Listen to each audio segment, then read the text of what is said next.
Good morning, ladies and gentlemen. It's nice to see you. My name is Natha Bongju Gao. My nickname is Natha. I'm studying at Anugankamshi School.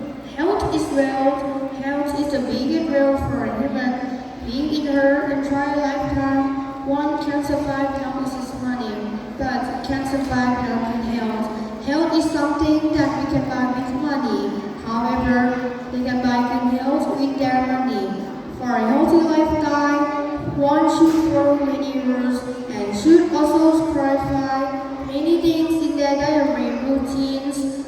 On the other hand, if a person spends half an hour on exercise daily, then she will be able to eliminate the toxicity from the body.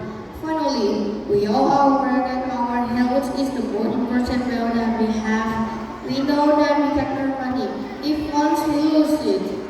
But we can get back our good health easily.